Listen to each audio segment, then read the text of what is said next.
Okay, before we put the topic of Dragon Girls behind us, trust me, I have had enough of those for a while after watching two duds involving them. We might as well talk about our latest entry in the Dragon Girl genre of anime. I cannot believe there is an actual demand for shows like this. Today's first impressions review is Miss Kobayashi's Dragon Maid. If I could take a list of various mythological creatures to have as a maidservant, it probably wouldn't be good old Elliot from Pete's Dragon. Have you seen the type of damage that thing caused to a small fishing village in Maine this side of a Stephen King novel? Come to think of it, I would hate to see what Pete's Dragon would look like if it was written by Stephen King. Referring back on topic, that is exactly what this lady got when she accidentally freed a long-imprisoned dragon named Toru in a drunken stupor. Could you imagine something similar happening to you, except in this case it's good old Shenron? On second thought, never mind. The episode is fairly simple. It sets up Toru's relationship with Miss Kobayashi as she tries to talk her over into letting her stay with her and work as a maid. Much of the humor comes from Toru's naivete on how the human world works, much less than how to be a decent housemaid, along with the fact that Miss Kobayashi doesn't really want her there and can't figure out how to get rid of her.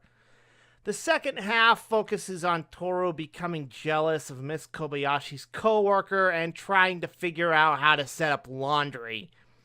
And look what we have here.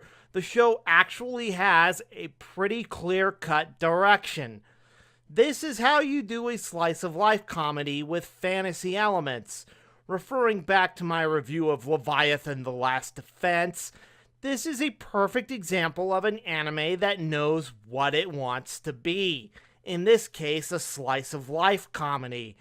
It's not jammed full of cringe-worthy sexual fan service like Dragon Academy, and unlike Leviathan, it has a clear idea of what type of anime it wants to be from the get-go and sticks with it.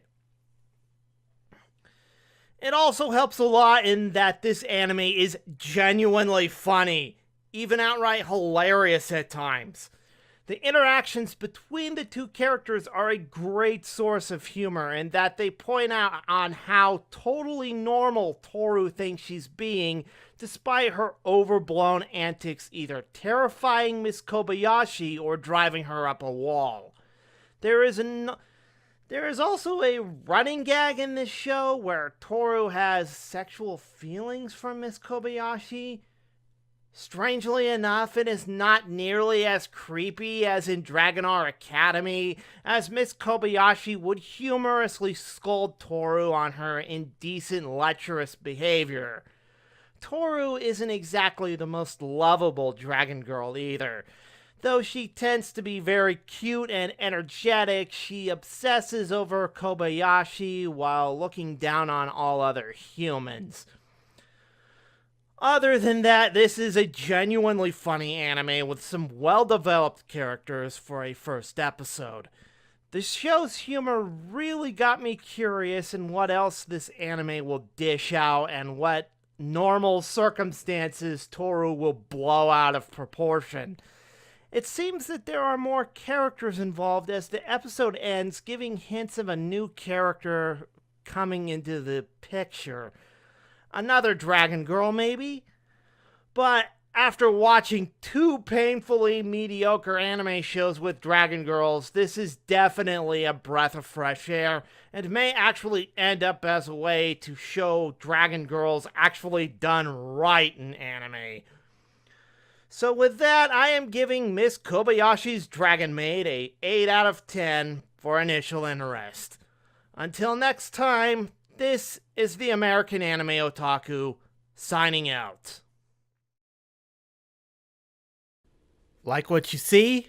Then please help support the show by contributing to my Patreon page for special perks, exclusive content, and more.